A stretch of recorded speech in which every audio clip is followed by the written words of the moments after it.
नमस्कार दोस्तों, मेरा नाम है राजेश वासनिक और मैं तहे दिल से 107.8 वीडियो नज़रिए का शुक्रगुजार हूँ कि उन्होंने मुझे इस काबिल समझा कि मैं सर एसआईआर के बारे में लोगों तक कुछ बातें अपनी कर सकूं। सबसे पहले तो मैं बताना चाहूँगा कि एसआईआर का मतलब क्या है। स्पेशल इंटेंसिव रिवीजन, जो भारत सरकार के मतदान जो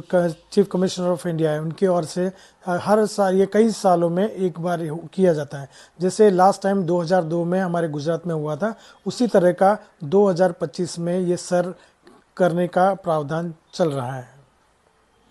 और ये प्रक्रिया आरपीए 1950 और सेक्शन 21 और आरएआर 1960 के तहत की जा रही है, जिसको कानूनी अधिकार भी है। इलेक्शन का जो इन्विटेशन फॉर्म है, अगर उसमें भरने में कोई जो दिक्कत आती है, उसको अगर इलेक्शन कमिश्नर के द्वारा बताए निर्देशानुसार आप भरते हैं तो आपको किसी प्रकार की दिक्कत नहीं आएगी। इसमें कुछ डॉक्यूमेंट जो आवश्यक है उसे लगाना आवश्यक है। उसमें है एक तो सरकारी आइडेंटिटी कार्ड्स के सर्टिफिकेट, दूसरा पहचान पत्र जो बैंक या पीएससी के द्वारा दिए गए वो, इसके अलावा जन्म प्रमाण पत्र, पासपोर्ट साइज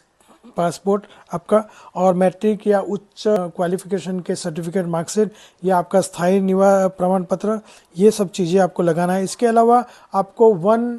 आवंटन या अधिकार प्रमाण पत्र देना है, जाति प्रमाण पत्र देना है, राष्ट्रीय नागरिक पंजीकरण प्रमाण पत्र देना है, परिवार का रजिस्ट्रेशन का प्रमाण पत्र देना है, और सरकार के द्वारा जो जारी किया गया भूमि, लैंड या आवास का आवंटन, अलॉटमेंट लेटर वगैरह देना है। इसके अलावा आप आधार कार्ड सरकार के निर्देशानुसार जो बनाए गए उसको भी आप दे सकते हैं। ये डॉक्यूमेंट्स आपको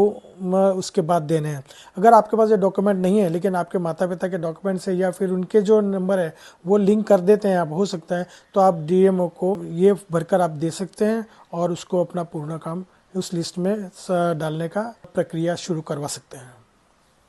इसके अलावा मैं ये भी बताना चाहूँगा कि एसआईआर के बारे में गलत फहमियाँ जो बाज़ार में चल रही है, लोगों के द्वारा निकल आ रही है, उसमें कोई आवश्यकता नहीं है जाने की, क्योंकि सरकार के द्वारा जो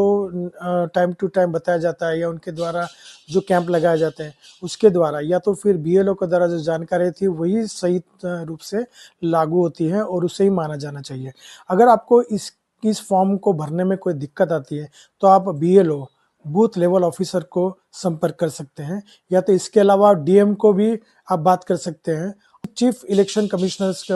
ऑफिस से भी बात कर सकते हैं, मिल सकते हैं।